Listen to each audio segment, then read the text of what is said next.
Centre évangélique Vie Restaurée, qui soit béni. Recevez ma salutation, que Dieu vous bénisse. Recevez également les salutations de mon épouse qui est là. Amen. Alléluia. Bon, quand j'ai dit mon épouse, je vais expliquer parce que je suis Josué pour elle. Amen. Il n'y a que Josué qui pouvait arrêter la course du soleil. Donc, elle était tout un soleil qui était en train de passer et j'ai dit, arrête-toi. Amen. Josué peut dire à la lune, arrête-toi.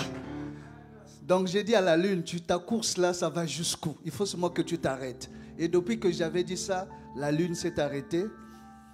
Qui est-ce qui est sauvé? Gloire soit rendue au Seigneur. Amen.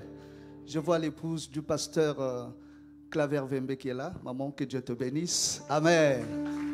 Béni soit le nom de l'Éternel. Alléluia. Non, on ne peut pas se cacher ici. On est là, on est en train de servir Dieu. Que Dieu te bénisse, servante de Dieu, maman Julia.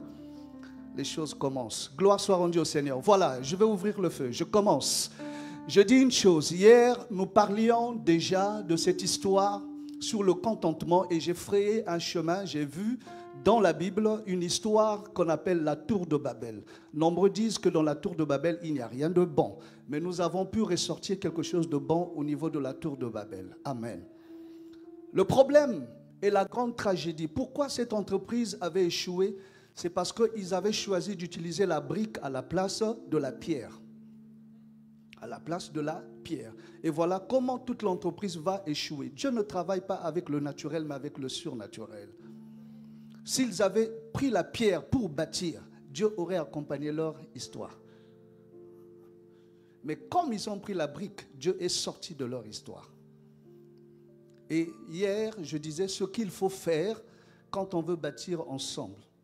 Parce que l'enfant a 11 ans. Et à 11 ans, l'enfant est prêt à parler. Nous sommes sur le plan prophétique. L'enfant parle à 12 ans. Amen. C'est la 12e année que l'enfant parle. La 11e année, l'enfant s'apprête à parler. Je parle de qui? Je parle de Jésus. Alléluia. Alors, on se pose la question, il est né, c'est vrai, mais après Jésus disparaît. On ne le voit plus. Il n'occupe pas la scène. Il réapparaît à 12 ans. Après, il disparaît pour réapparaître le jour du baptême. Vous êtes d'accord avec moi?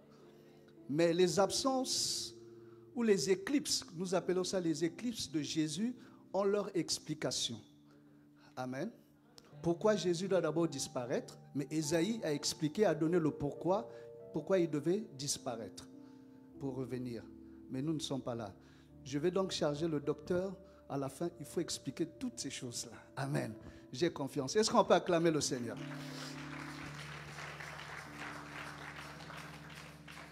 Alors, bien-aimés, je voudrais, parmi les principes que nous annoncions hier, nous avons commencé par quel principe? Le premier, c'était tomber d'accord. Amen. Pardon? Oh là là. Le premier principe, c'est tomber d'accord. Nous voulons bâtir ensemble, nous voulons marcher ensemble. Il y a une chose à faire. La première, d'ailleurs, c'est il faut tomber d'accord. Nous devons avoir un point d'accord. Si nous ne nous accordons pas, nous ne pouvons pas aller loin. Il faut d'abord qu'on s'accorde. Même dans le mariage, il faut d'abord qu'il y ait le principe d'accord. Et quand il y a l'accord, si quelqu'un fausse, on lui dira, tu n'as pas respecté le contrat. Et dans l'église également, nous devons tomber d'accord. Et je voudrais dire que dans l'église, tout a pour base, tout est sous-tendu par l'évangile, par la doctrine de Jésus. En dehors de la doctrine, nous ne sommes pas. Ce qui nous réunit, c'est la doctrine.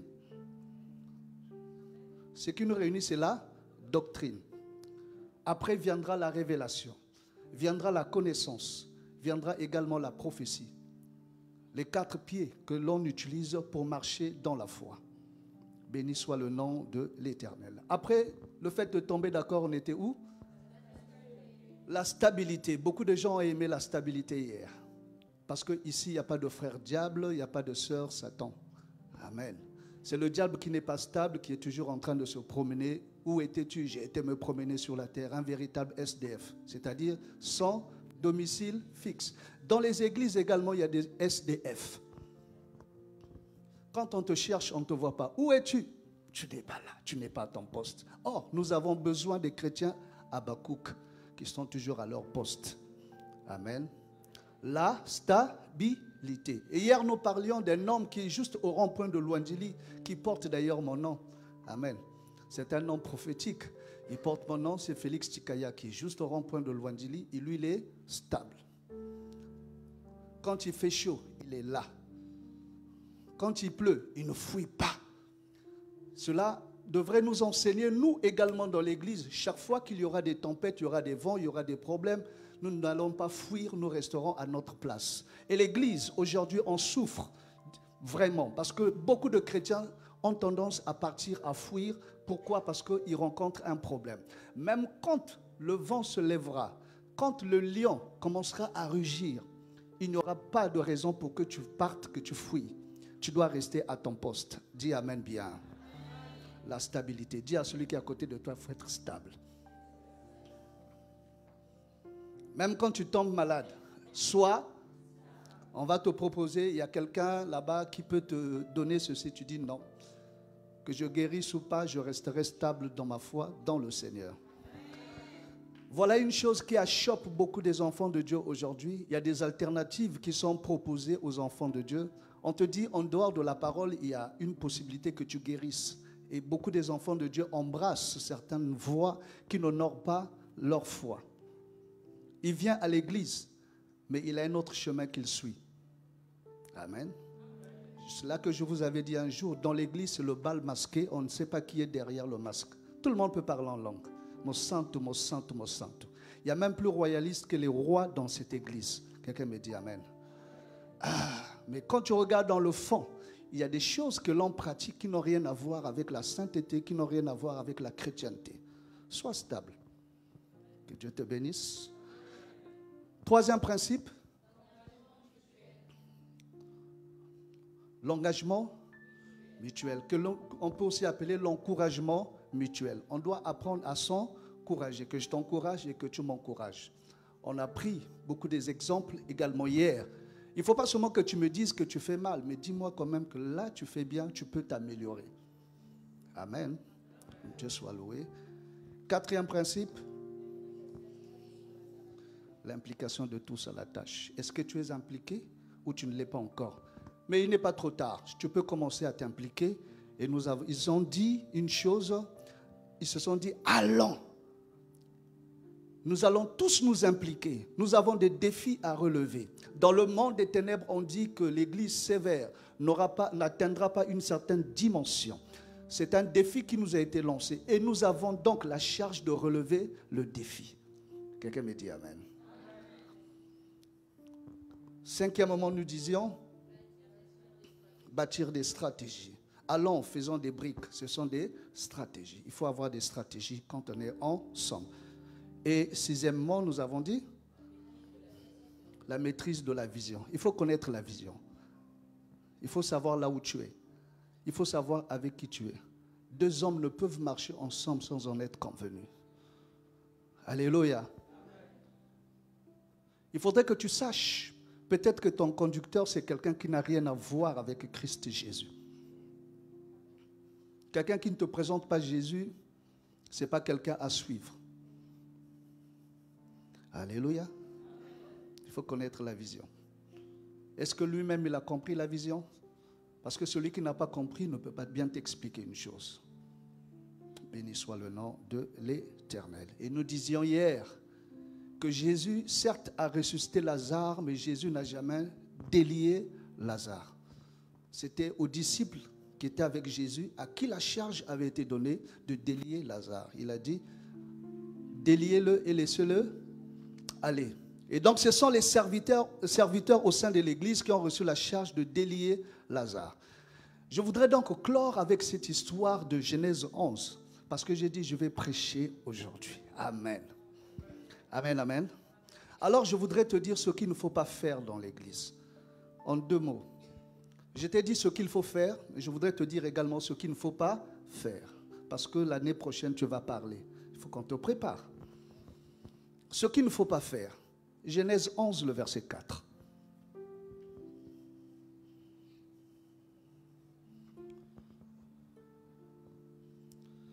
Ils dirent encore, allons, bâtissons-nous une ville et une tour dont le sommet touche au ciel, et faisons-nous un nom.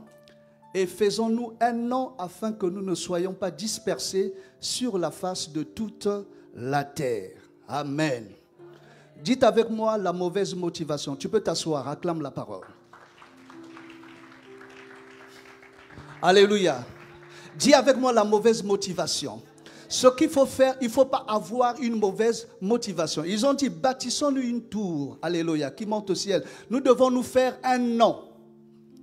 On ne sert pas Dieu pour se faire un nom. On peut se retrouver avec des responsabilités au sein de l'église. Et tout ce que tu fais, c'est pour attirer l'attention des gens. Montrer à tout le monde que tu es le meilleur. Il y a des gens qui pensent dans leur cœur que lorsqu'ils ne sont pas là, les choses ne pourront pas marcher. J'ai l'habitude de dire, et je vous dis encore ce soir, dans l'église, il n'y a que des gens importants, mais il n'y a pas de gens indispensables. Amen. Il n'y a que des gens importants, mais personne n'est indispensable. S'il y avait des gens indispensables, avec la mort de Pierre, avec la mort de Paul, on serait bloqué. L'évangile continue jusqu'à aujourd'hui. Parce que Pierre était important, mais il n'était pas indispensable. La mauvaise motivation, si je ne chante pas, ça ne marche pas. Je n'ai pas un problème avec les chants, mais laissez-moi vous parler. Parce que bien souvent, le diable traîne par là. Amen. Il traîne par là parce que lui-même, il a été là-bas. C'est son ministère. Si je ne chante pas, les aromates ne montent pas. Si je ne chante pas, il n'y a pas de parfum. C'est moi qui donne les cantiques parfumés. Non, quand je chante, c'est un cantique avec un parfum de bonne odeur. Quand quelqu'un commence à avoir une mauvaise motivation, Dieu va le déclasser. Alléluia. Dieu est capable d'éteindre quelqu'un pour élever un autre. Pour les besoins de son œuvre. Quand quelqu'un commence à voir des mauvaises motivations, le Dieu qui accorde la grâce est capable de la retirer pour la donner à quelqu'un d'autre. Dieu, c'est le Dieu de Daniel 2, le verset 21. Mettre des temps comme des circonstances. Il brise les grands sans information. Il brise les grands. Tu étais grand quelque part, mais Dieu peut te briser. Le même Dieu, il relâche la ceinture des rois. Tu avais comme un trône, mais il te défait. Tu n'es plus roi, tu n'es plus vu. Voilà pourquoi, dans les choses de Dieu, il ne faut pas avoir une mauvaise motivation. Sers Dieu pour sa gloire et non pour attirer les regards vers toi. Que les gens te regardent. Si tout le monde se mettait à te regarder, cela n'apportera pas le salut dans les vies des gens. Mais lorsque les gens auront les regards fixés vers la croix de Jésus-Christ, les vies vont changer. Une église qui est centrée sur un homme, ce n'est pas une église qui vient de Christ. Amen. Mais une église où on élève Jésus. Voilà pourquoi j'aime la configuration de nos églises. Il n'y a pas de trône devant. Amen. Il n'y a pas de trône devant. Ce n'est pas de la critique, mais j'ai un devoir en tant que magistrat. Il faudrait qu'on dise un peu ces choses. Quand vous arrivez quelque part, pas ici, mais au Maroc. Amen. Dès que vous entrez dans l'église, il y a un grand trône qui est érigé. Et quand vous entrez dans l'église, tout le monde a les yeux sur le trône. Mais qui va s'asseoir sur le trône? Et quelqu'un vient s'asseoir dessus. Tout le monde se dit, c'est lui. Amen. Alors que même l'homme de Dieu se met là, il monte pour servir. Quand il a fini de servir, il repart à sa place. Alléluia. Est-ce que la gloire peut revenir au Seigneur?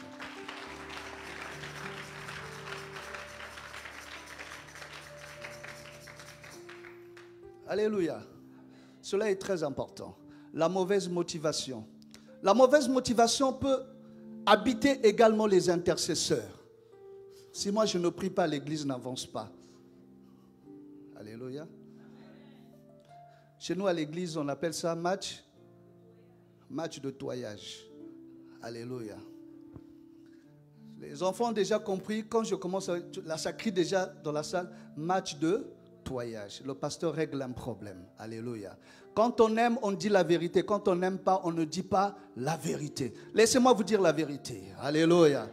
Et continuez à m'aimer quand je vous aurai dit la vérité. Alléluia. Au niveau des intercesseurs, on retrouve des gens qui ont des motivations mauvaises ou encore des mauvaises motivations. Un motif impur pour lequel ils servent Dieu. Si ça marche, c'est moi. Quand je prie, la prière d'hier, on a boxé la prière. Et voilà pourquoi les choses marchent. Qui t'a dit que c'est ta prière qui fait marcher les choses? Ta prière participe à la bonne marche des choses. Mais il n'y a pas que ta prière qui fait marcher les choses. Alléluia. Je parle, bien-aimé, également aux donateurs. Ne le fais pas avec un motif impur. Donne parce que ton cœur l'a résolu ainsi. Donne parce que donner est un acte d'adoration. Quand tu donnes, tu as adoré Dieu. Parce que ce n'est pas facile de donner. Celui qui donne fait comme Dieu. Parce que Dieu lui-même, il est le premier à donner. Qui a dit Amen. Alors, ce qu'il ne faut pas faire, je vais parler de l'ingratitude. Alors, l'ingratitude a rempli nos églises. Les gens qui sont dans l'église, ça fait des années, mais qui brillent par une forte ingratitude, le manque de reconnaissance. Combien de pasteurs sont blessés? Combien de pasteurs sont frustrés à cause de l'ingratitude des brebis? Et même dans l'église, les frères entre eux souffrent parce qu'ils ont été victimes de l'ingratitude. L'église doit marcher dans la reconnaissance. Dis à celui qui est à côté de toi, il faut seulement que je sois reconnaissant. Jean 5, le verset 8. Je vais vous le faire lire. Je vais vous le lire. Jean chapitre 5, le verset 8.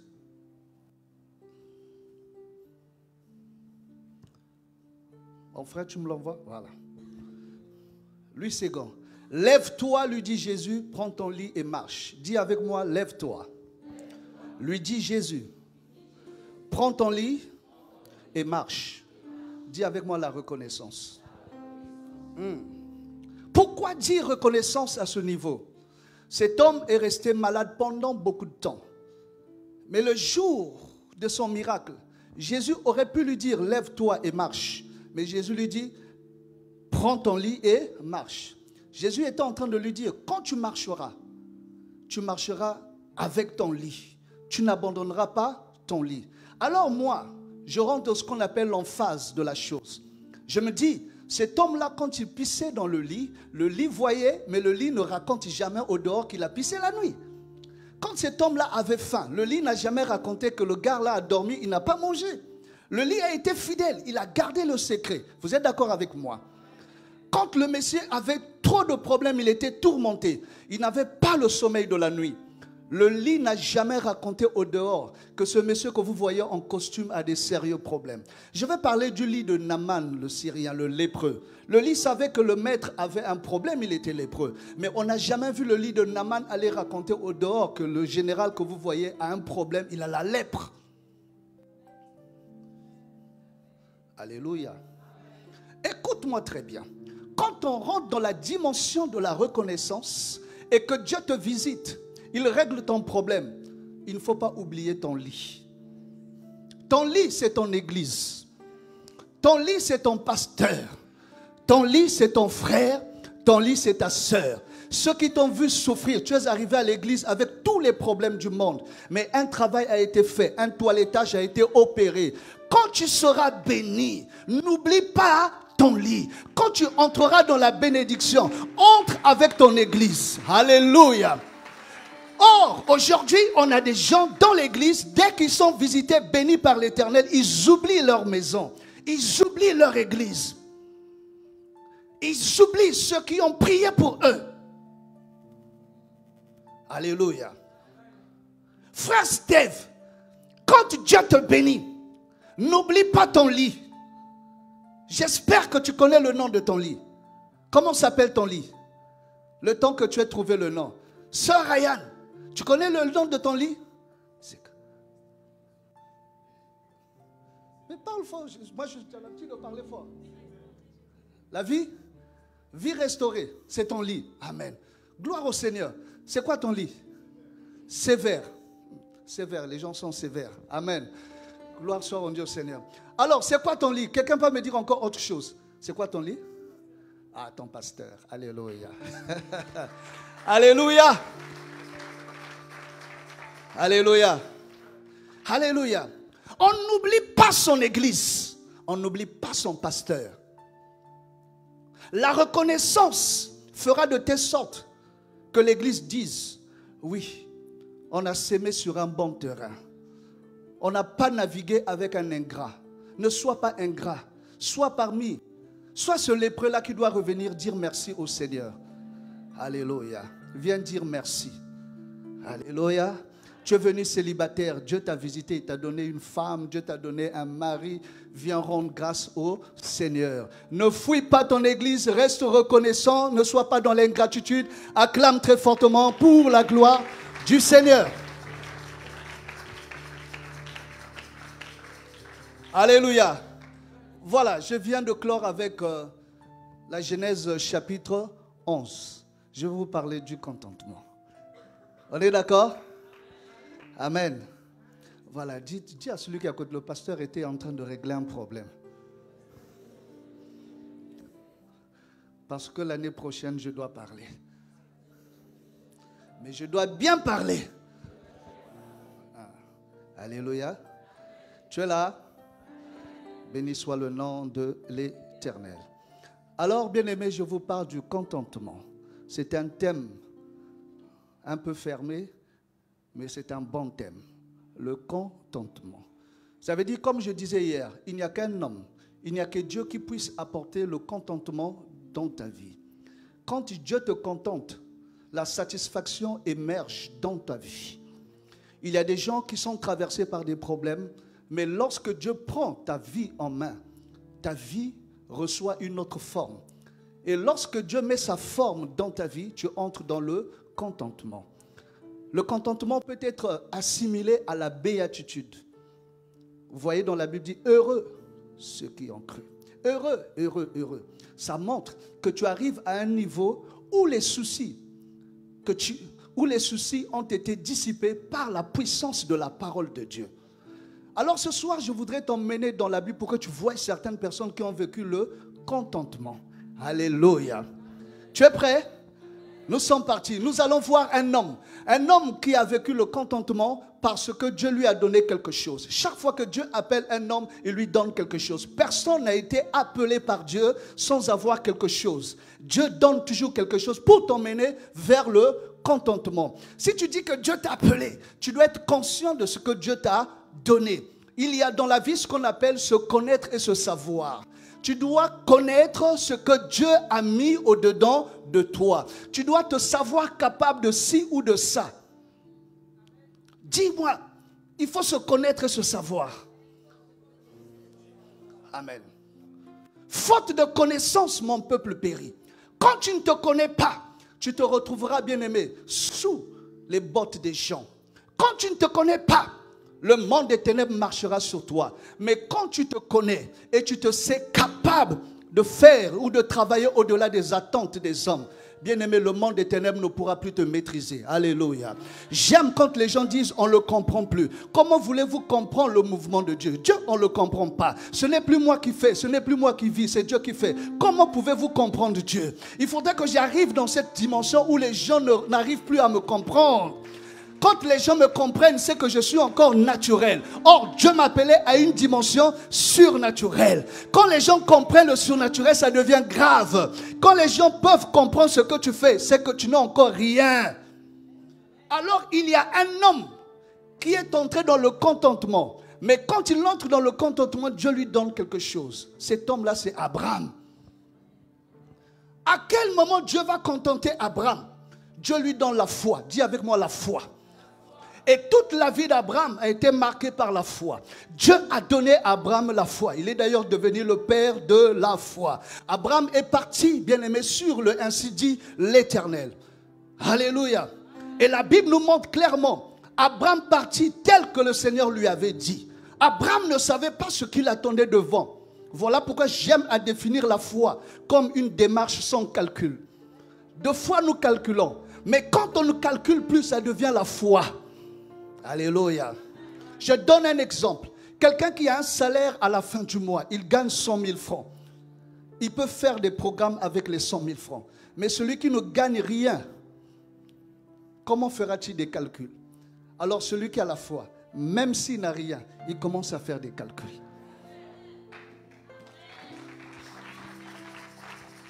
Alléluia. L'église où tout chrétien rencontrera toujours un défi, un challenge qui va nécessiter la foi. Tu ne marcheras plus par la vue, mais tu marcheras par la foi. Je ne calcule pas. Même lorsqu'on dit que c'est noir, Dieu m'interdira d'accepter que c'est noir. Je dirais que c'est blanc. Lorsqu'on dira qu'il y a un lion dehors, je dirais oui, il peut y avoir un lion dehors. Mais je sais que le véritable n'est pas dehors. Le véritable est au-dedans de moi. C'est Jésus-Christ de Nazareth. Celui qui est dehors, c'est comme un lion. Et Abraham a marché par la foi. Il a fait des choses qu'aucun homme n'avait pu opérer avant lui. Abraham, par la foi, pouvait voir que parmi tous ces hommes-là, les deux hommes qui allaient, alléluia, vers Sodome et Gomorrhe, il avait pu détecter parmi les trois que parmi eux, il y avait quelqu'un qui n'était pas ordinaire, celui qu'il appelait mon Seigneur. Par la foi, il aurait pu dire mes seigneurs, mais il a dit mon Seigneur. C'est que parmi eux, il y avait quelqu'un qui avait une autre nature. Mais c'est par la foi. J'aime la foi d'Abraham. Il a Ismaël. Mais avant sa mort, il n'a jamais donné l'héritage à Ismaël, mais il a fait des dons. Que ce soit les enfants de Ketura, que ce soit le fils d'Agar, il n'a pas donné l'héritage, mais il a fait des dons. Parce qu'il savait qu'il n'y avait qu'un seul qui devait avoir droit à l'héritage, c'était Isaac. Alléluia. Par la foi, Abraham a opéré dans une dimension où il pouvait croire que l'année prochaine, il pouvait mettre au monde avec sa femme qui était cabossée, comme on dit quelque part. Alléluia. Dis avec moi, j'ai la foi d'Abraham. Et quand tu as la foi d'Abraham, bien-aimé, tu entres dans le contentement. Les gens ont peur de l'avenir. Toi, tu n'as pas peur de l'avenir. Les circonstances te font peur. Tout ce qui se dresse devant toi t'empêche d'espérer. Mais la foi t'emmène à espérer contre toute espérance. Pendant qu'on dit ça ne va pas marcher, tu dis non, mon cas à moi est différent. Comment voulez-vous que je m'aligne comme vous? Je me contente de la foi que Dieu a placée au-dedans de moi. Qui a dit amen? La foi d'Abraham t'interdit de penser comme tout le monde. La foi d'Abraham t'empêche de marcher comme tout le monde. Abraham n'a plus marché par la vue. Quand Dieu l'a visité, lui a donné la foi. Alléluia. Et quand je vois un autre, je vais travailler avec le frère là-bas. Exode 4, le verset 2 à 3. Exode 4, le verset 2 à 3. Je vais parler de Moïse. Amen. Voilà quelqu'un que Dieu a contenté. Moïse avait un sérieux problème. Mais pour pouvoir régler le problème, Dieu devait lui donner quelque chose pour faire la différence. L'Éternel lui dit, qu'y a-t-il dans ta main? Il répondit, une verge. Dis avec moi, une verge. Amen. Quand Dieu appela Moïse, Dieu lui donna une verge. Et Moïse a tout fait. Tout son ministère, il a travaillé avec le bâton. Il a travaillé avec la verge. Cette verge qui était mystérieuse, qui pouvait se transformer en serpent et redevenir encore une verge. Avec la même verge, il pouvait abreuver tout le peuple. Avec la même verge, il pouvait lever la verge, frapper le Nil, et l'eau devenait du sang. Or, le Nil avait de l'eau sacrée, selon les Égyptiens. Le fait de transformer l'eau du Nil en sang, c'était une façon de souiller leur divinité. Moïse a travaillé avec la verge. Et la verge a fait faire la différence. Quand Dieu t'appelle, Dieu mettra toujours quelque chose dans ta vie pour faire la différence. Et la verge de Moïse, c'est une verge qui pouvait se transformer en serpent et avaler les serpents de l'Égypte. Quand tu auras la concurrence, tu avaleras la concurrence à partir de ce que Dieu te donnera. Et Dieu va contenter ta foi, va te fortifier. Quelqu'un me dit amen, très bien. Alléluia. Acclame bien.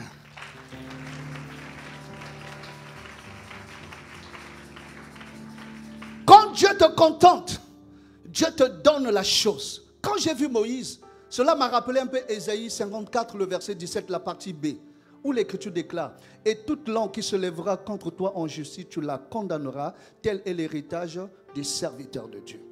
En fait, quand les tribunaux du monde des ténèbres se lèveront contre toi, tu te lèveras également et puis tu parleras, tu arrêteras simplement ceux qui parlent contre toi, ceux qui en veulent à ta vie, mais cela rentre dans le cadre du contentement. Dis amen bien. Alléluia. J'aime une chose, je suis dans Josué, quelle balade. Josué également, quand Dieu veut contenter Josué, Josué chapitre 1, le verset 8 que tout le monde connaît. Alléluia. Dieu donne à Josué le livre de la loi. Il dit clairement que ce livre de la loi ne se loigne point de ta bouche. On lui demande de le méditer. La conséquence de la méditation, c'est que Josué aura des résultats, aura du succès dans toutes ses entreprises. Josué a reçu le livre de la loi.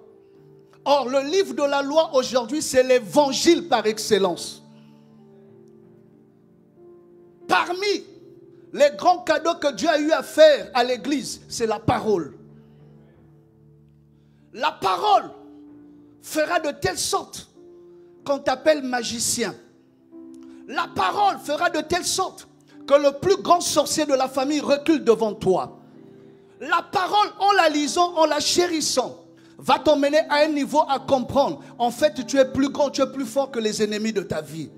Parce que le diable va aveugler ton intelligence pour te dire que le sorcier de ta famille est plus fort que de toi. Mais quand tu lis la parole, tu comprends: oh, mais je suis plus fort que tous mes ennemis. Je suis plus fort que tous mes ennemis. J'aimerais dire à quelqu'un, l'héritage que Dieu nous a accordé, il y a ce qu'on appelle l'Ancien et le Nouveau Testament. Oh, on est deux fois bénis. Le testament, Seigneur bien-aimé, c'est quelque chose qui est laissé, un document juridique bien la fait pour te donner la possibilité d'hériter de quelqu'un. Nous héritons le matin et nous héritons le soir. Quelqu'un me dit amen bien. Alléluia. J'hérite de Dieu au travers de la parole. Mais si je ne connais pas la parole, il n'y aura pas d'héritage. Amen. Et j'annonce une bonne nouvelle aux frères et sœurs. Il y a des gens qui ont célébré leur mariage. Il y a des gens qui ont célébré leurs études, qui sont allés très loin. Mais il y a une autre vague qui arrive.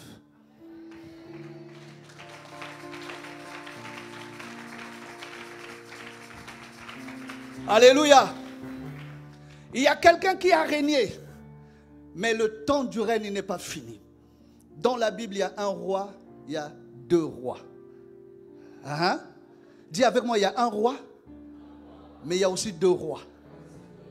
Tu as régné, c'est à mon tour de régner. Amen. Dieu m'a caché. Il dit, c'est maintenant que tu devrais sortir. Ce n'est pas parce que Dieu t'a caché que tu ne régneras pas. Dieu t'a réservé une part à toi. Dieu dit, tu n'entres pas maintenant. Il y a des gens qui règnent, bien aimés, parce qu'on les a introduits. Mais Dieu dit, toi, tu ne seras pas introduit par quelqu'un. Moi-même, je t'introduirai. Alléluia. Sévère et suffisamment informé. Quand l'anneau est attaché, ce n'est pas seulement des liens sataniques, mais ce sont des liens divins. L'anneau attaché, l'anneau ne voyait pas Jérusalem. L'anneau attaché, l'anneau ne portait personne sur son dos. L'anneau n'était pas honoré. Pour un âne, pour être honoré, il faut porter des charges. Les autres ânes passaient et se moquaient de lui. Toi, tu ne portes personne sur ton dos. Amen. Les autres ânes passaient et entraient où? À Jérusalem. Pas n'importe quelle ville. Ils entraient où? Or, à Jérusalem, on ne descend pas à Jérusalem, mais on monte à Jérusalem. Dans la Bible, on ne descend pas, mais on monte à Jérusalem. Les autres montaient. Lui, il était attaché. Les gens se sont dit, c'est fini. C'est la malédiction. Je dis à quelqu'un, le fait que tu passes par le pressoir aujourd'hui, que tout soit noir dans ta vie, tu pries, c'est comme si tu ne priais pas. Ta prière n'a pas de résultat. Reste calme. Tu te connais et tu te sais. Tu es l'âne qui a été attaché. Quand les gens disent, mais pourquoi toi tu n'es pas béni malgré toutes les prières qu'on fait? Dis-leur, le Seigneur, c'est le Seigneur qui m'a attaché. Il a dit, pour que je sois détaché, c'est lui-même qui aura besoin de moi. Et quand le temps arrivera, quand les disciples vont entrer dans la ville pour aller détacher l'ânon, il a dit, quand on vous dira, vous l'amenez où? Dites-leur, le Seigneur en a besoin. Quand le besoin de Dieu se fait savoir dans ta vie, personne ne peut t'arrêter. Alléluia. Je pouvais voir l'ânon marcher fièrement. On lui pose la question, mais tu vas où? Toi, tu es habitué à être attaché là-bas. Il dit, hé, le Seigneur a besoin de moi. Alléluia. Quand le Seigneur a besoin de quelqu'un, il va le contenter. Et le contentement se passe à quel niveau? Quand l'ânon entre dans Jérusalem, la Bible dit que les femmes avaient étalé des pagnes. Mais Jésus n'est jamais monté, n'a jamais marché sur les ânes. C'est l'ânon qui marchait sur les pagnes. Les pagnes aujourd'hui, bien aimés, c'est l'image du tapis rouge. C'est l'honneur, c'est la gloire. Ton temps de gloire est arrivé. Ton temps de gloire est arrivé. Alléluia. Les autres entraient, c'était leur temps. J'ai acclamé pour les autres. J'ai le fair play prophétique. Mais quand mon temps arrive, qui es-tu pour m'empêcher d'entrer? Qui es-tu pour m'empêcher d'entrer? C'est à mon tour de briller. C'est à mon tour de célébrer l'Éternel. Alléluia. Jésus ne montera pas sur les pagnes. Il dit, je partage ma gloire avec toi. Hey! La gloire de Jésus devient ma gloire. Alléluia, tu comprends ça? L'ânon, fièrement, l'ânon qui n'entrait jamais dans Jérusalem. Mais quand le Seigneur a dit c'est son tour, hey, l'ânon a eu la possibilité d'entrer. Et l'ânon n'a pas porté n'importe qui, mais a porté le maître des temps comme des circonstances, a porté celui-là qui s'appelle la main de Dieu, a porté celui-là qui s'appelle Emmanuel, a porté celui-là qui s'appelle l'incommensurable Dieu. Et lorsque l'ânon entrait dans Jérusalem, on voyait l'ânon, on disait, hey, c'est pas l'ânon là qui était négligé? Il dit, oui, vous m'avez négligé, mais le grand roi ne m'a pas négligé. Il a dit, mon élévation ne viendra pas par qui que ce soit. Lui-même, il m'élèvera. Voilà pourquoi la Bible dit, la bénédiction de l'Éternel qui enrichit. Et il l'a fait suivre d'aucun chagrin. Quand j'entre dans la gloire de Dieu, personne ne pourra me l'arracher. Dis amen bien. Alléluia. Quel que soit, bien aimé, le complot du monde des ténèbres, rien n'arrêtera mon élévation. Oh, je dis à mes ennemis, apprenez à acclamer mon élévation. Celui qui me combat tombe. Celui qui me combat ne prospère pas. Pour que tu sois bien avec moi. Alléluia. Dis à celui qui est à côté de toi, il faut être bien avec moi.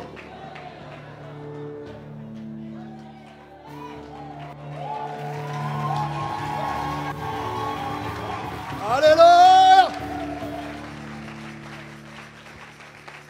Ce jour-là, on a vu l'ânon qui était négligé entrer. Les gens ne t'attendaient pas. Les gens te voient. Et c'est là que je dis souvent à l'église, quand Dieu t'élève, il faut changer de démarche. Amen. Ça s'appelle les caprices de la bénédiction. Dis avec moi, les caprices de la bénédiction. C'est pas moi. Si tu me vois marcher autrement, c'est pas moi. Ce sont les caprices de la bénédiction. Avant, j'étais déformé, mais Dieu m'a reformé. Il m'a donné la forme qu'il faut. Pourquoi veux-tu que je continue à marcher comme quelqu'un qui est brisé? Je relèverai la tête et je marcherai la tête haute. Parce que c'est mon tour de briller. C'est à mon tour de célébrer. Je suis l'ânon qui entre fièrement dans Jérusalem. Alléluia. Quelqu'un qui vient de se marier marche avec les caprices de la bénédiction. Quand vous voyez une sœur qui vient de se marier, elle ne va jamais tenir le micro avec la main droite. Alléluia. C'est toujours avec la main gauche pour qu'on voie l'alliance. Ce sont les caprices de la bénédiction. Alléluia. Si quelqu'un célèbre cette femme qui est dans les caprices de la bénédiction, Dieu lui donnera aussi sa bénédiction à lui. Le frère qui n'avait pas d'alliance marche maintenant, il arbore un large sourire. Amen. Tu lui dis, frère, on va aller d'abord jouer au football. Il dit, non, il faut que je rentre. On m'attend. Alléluia. Tu ne pourras plus dire, mais tu veux vite rentrer à la maison, tu n'as même pas un chien. Alléluia. Il te dira, c'est fini, j'ai changé de côté. Comme on a prêché partout, il y a eu un déménagement. Ah, qui a dit amen très bien?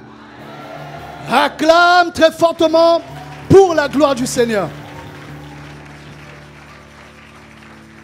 Amen, amen, amen. J'ai vu un homme également être contenté par le Seigneur, c'est l'homme appelé Gédéon. Le Seigneur lui dit, va avec la force que tu as. Gédéon pouvait se négliger parce qu'il n'avait rien d'impressionnant. Il était mince. Je ne prêche plus comme ça parce qu'avant, quand je donnais ce message, je disais, Gédéon était certainement mince comme moi-même. J'étais mince à l'époque, avant que je ne commence à manger le foufou de ma femme. Amen. Oui, j'ai pris du poids entre ses mains. Est-ce que c'est un péché? Merci d'avoir compris ça. Merci d'avoir compris ça. Est-ce qu'on peut acclamer le Seigneur? Alléluia.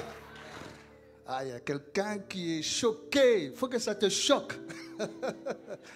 Alléluia. Non, je sais que ce n'est pas toi, c'est l'autre. Amen. C'est l'autre hein, qui est choqué. Amen. Gédéon, le Seigneur lui dit, va avec la force que tu as. Gédéon ne se savait pas fort. Gédéon ne se savait pas capable d'opérer dans une grande dimension. J'annonce une bonne nouvelle. Celui qui ne se connaît pas et qui ne se sait pas, en fait, il est capable de renverser les Madianites. Les combats de ta famille prendront fin par toi. Il faut que tu ailles à la découverte de toi-même. Il faudrait que tu te connaisses. Amen. Cela est très important. Et quand Gédéon a compris qu'il avait de la force, il a battu Madian comme un seul homme. Contente-toi de ce que Dieu a mis au-dedans de toi. Dis à celui qui est à côté de toi, je suis capable.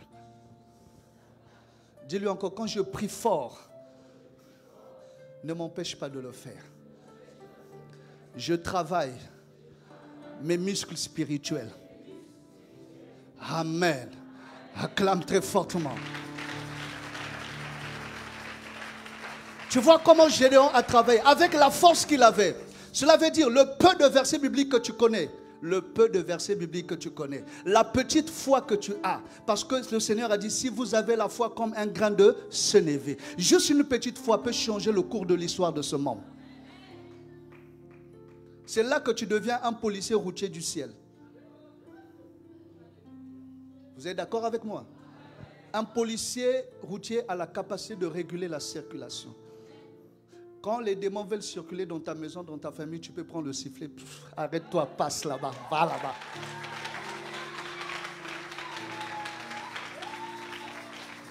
Alléluia. J'annonce une bonne nouvelle aux chrétiens. Qu'ici même à Sévère, il y a des femmes policiers routières. Il y a des routiers au milieu de nous. Qu'un démon vienne de la nuit, qui vienne la nuit, il ne pourra plus circuler. Parce que je me lèverai, je mettrai ma tenue et je dirai à cet esprit-là, sors d'ici au nom de Jésus-Christ de Nazareth. Je ne connais pas un esprit venant du monde de l'enfer qui puisse s'opposer à la puissance du nom de Jésus. Quand le nom de Jésus-Christ est relâché, il y a une puissance particulière devant laquelle le monde des ténèbres ne peut résister. Et le monde des ténèbres est obligé d'abdiquer. Alléluia. Le monde des ténèbres ne fait qu'accepter la volonté venant du ciel. Alléluia. Gédéon, va avec la force que... Dis, j'ai la force. Et si je touche un trio, Élie, Élisée et Jean-Baptiste, c'est l'affaire du manteau. C'est l'affaire du manteau. Le manteau d'Élie c'est le manteau d'Élisée. C'est le manteau de Jean-Baptiste. Alléluia. Tu comprends ça? Quand Dieu a contenté son prophète, Élie veut dire l'Esprit de Dieu dans l'homme. Élie n'est pas le nom d'un homme, mais c'est l'Esprit de Dieu que Dieu met dans la vie d'un homme. Et cet esprit-là, c'est un esprit restaurateur. Il vient relever l'autel qui a été renversé. Quand Dieu met ce manteau-là dans ta vie, Dieu va t'emmener à restaurer l'autel dans ta maison, dans ta famille. Si tout le monde avait un penchant pour le monde des ténèbres, quand tu te lèveras, tu dis fini avec cette histoire du monde des ténèbres. Maintenant, croyez l'évangile et recevez l'évangile. Les choses changeront. Dis amen très bien. Je voudrais prendre un dernier exemple. Acte 1, le verset 8.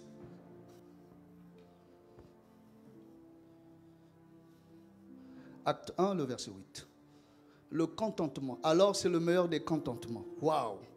La Bible dit, mais vous recevrez une puissance, le Saint-Esprit, survenant sur vous, et vous serez mes témoins à Jérusalem, dans toute la Judée, dans la Samarie, et alléluia, et jusqu'aux extrémités de la terre. En grec, il est rendu comme ceci. Lambano dynamus pneuma agent. Amen. Ça me rappelle mes premiers cours avec le docteur Cyrus. Alléluia. Lambano dynamus pneuma agent.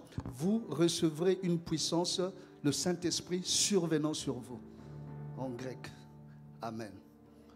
Quand quelqu'un reçoit cette puissance qui n'a rien à voir avec la terre, il est changé en un autre homme.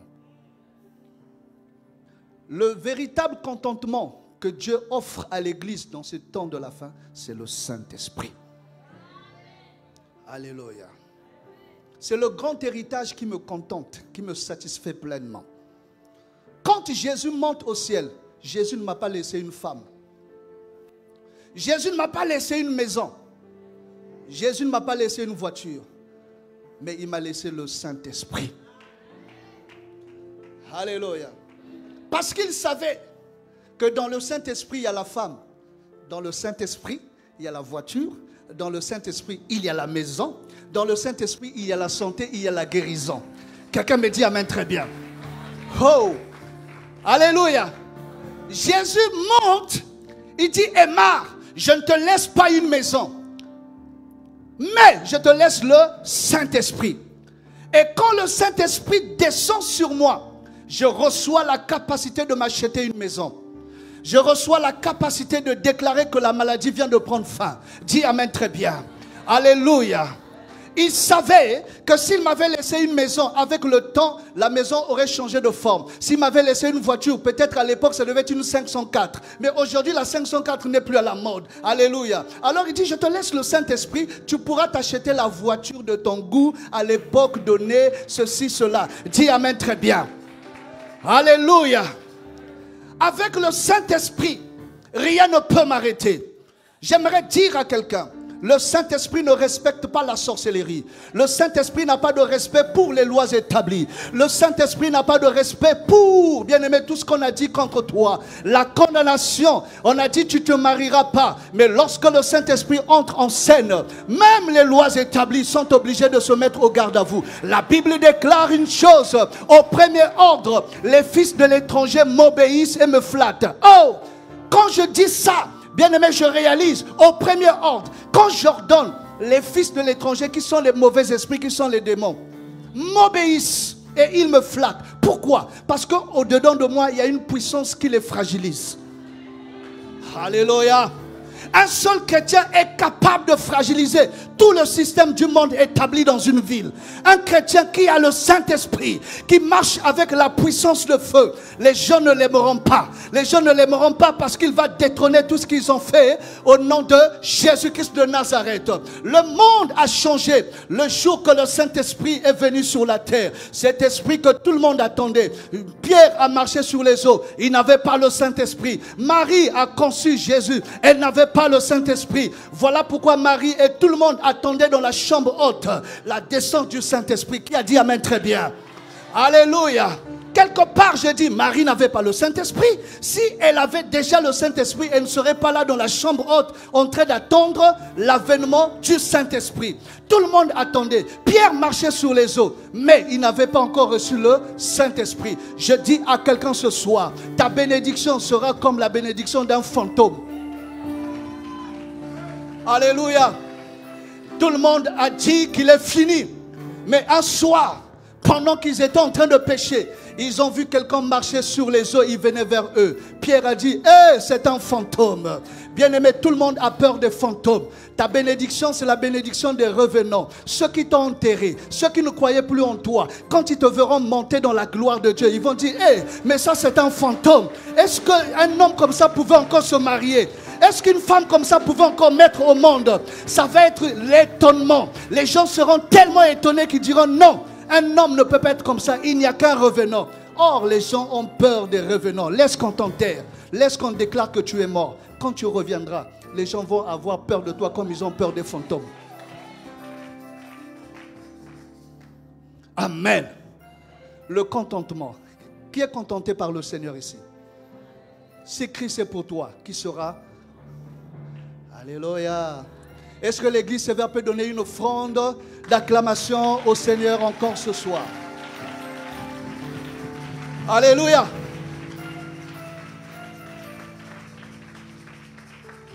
Avant, c'était le tour des autres. Mais dis, mon tour est arrivé. Alléluia. À présent, le soleil se lève sur ta vie. Ce soir, comme nous le disions déjà, c'est le retrait de deuil. Dieu te sort de là où tu étais parce qu'il va te contenter. À la 11e année à Sévère, c'est le contentement. Ce que tu n'avais pas, Dieu te le donne. Par la foi, tu reçois le miracle que tu as toujours attendu. Ce n'est pas demain ou après-demain, c'est maintenant. Le Seigneur a dit, si tu crois, tu verras la gloire de Dieu. Et nous sommes une assemblée de gens qui croient que Dieu est en train d'opérer dans une dimension tout à fait particulière. Dis amen bien. Lève-toi, nous allons prier un instant. Alléluia. Lève les mains vers le ciel. Lève-toi. Dis avec moi au nom de Jésus-Christ. Père, j'ai toujours acclamé pour les autres. Mais j'entends un grand bruit qui annonce la pluie dans ma vie. J'ai toujours acclamé pour les autres. Mais avec les oreilles de la foi, je perçois un grand bruit qui annonce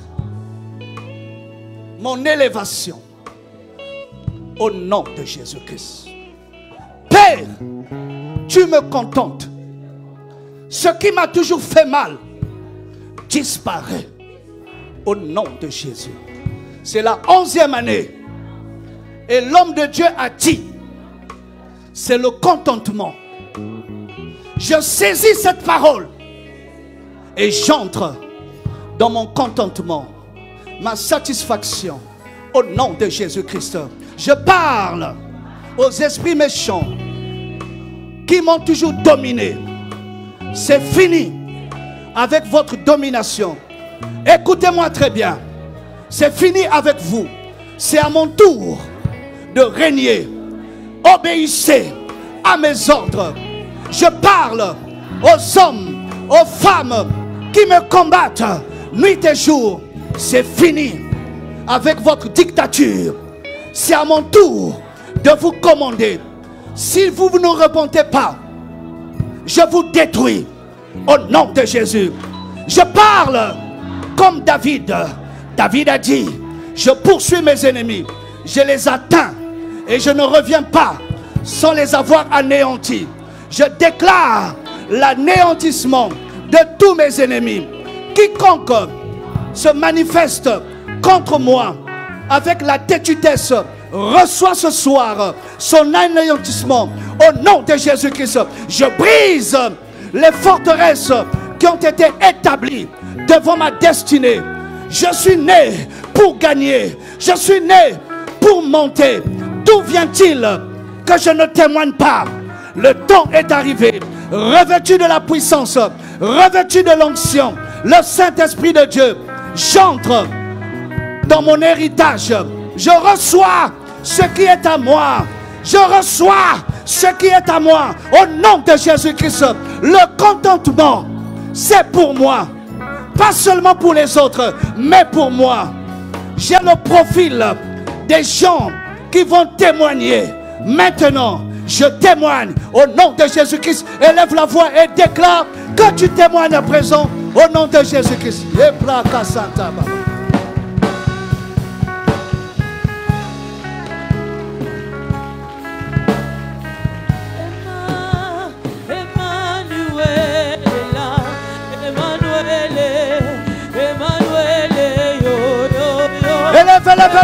la voix. Elle est là, ici, présent avec moi.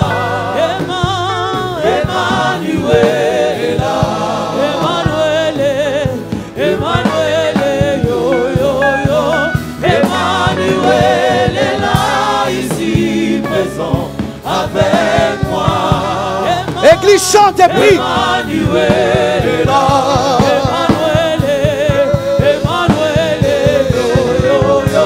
Emmanuel est là, ici, présent avec moi. Emmanuel est là. Emmanuel, yo, yo, yo. Emmanuel est là, ici, présent avec moi. Emmanuel est là. Emmanuel, yo, yo, yo.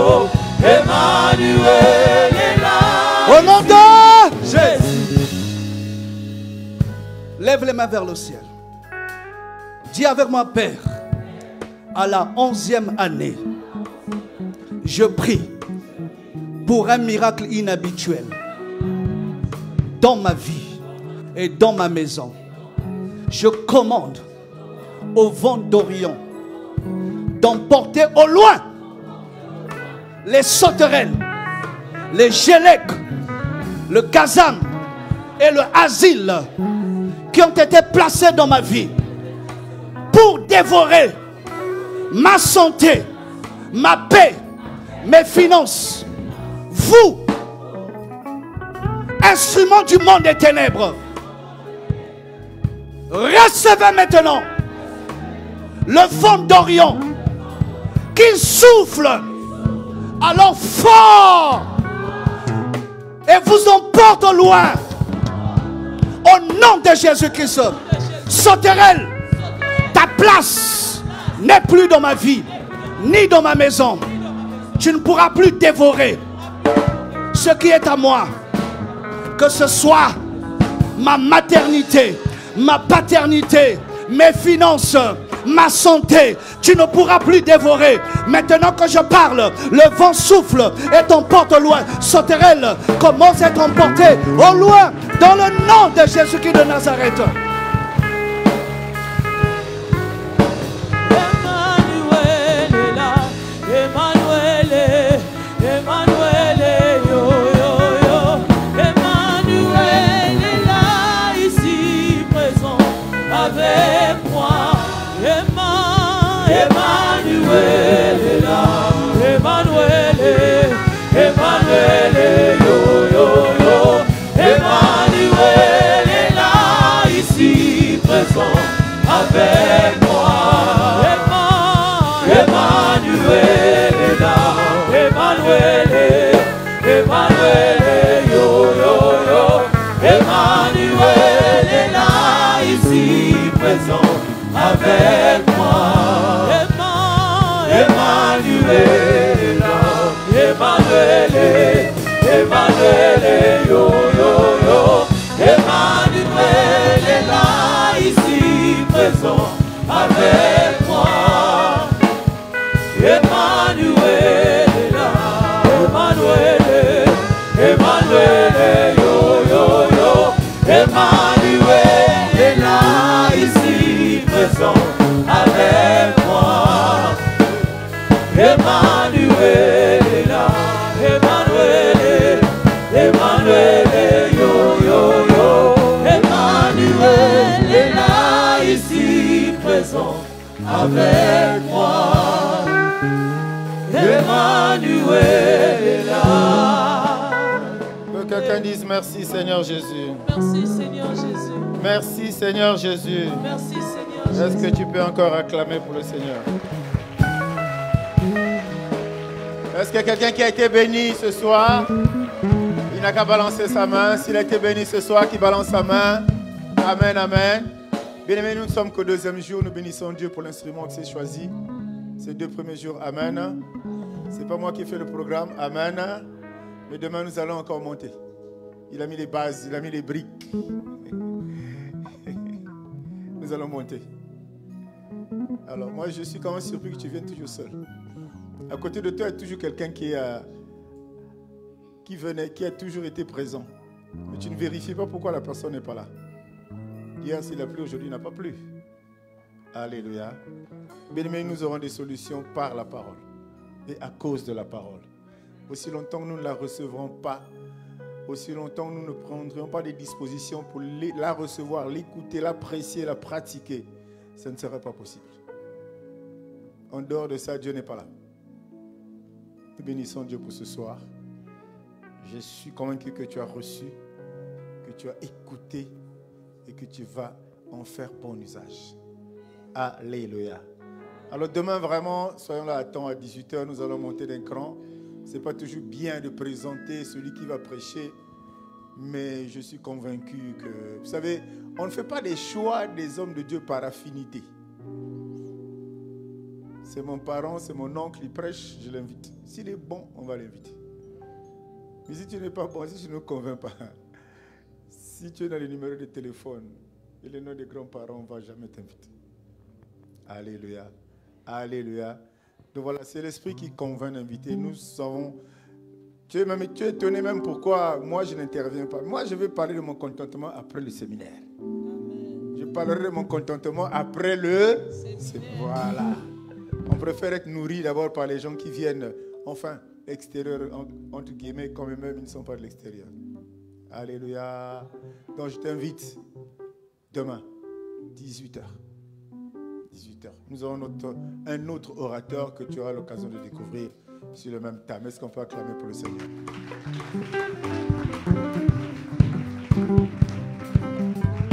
Tu continues d'acclamer le Seigneur. Tu continues d'acclamer le Seigneur. Je disais, on acclame le Seigneur. Alléluia.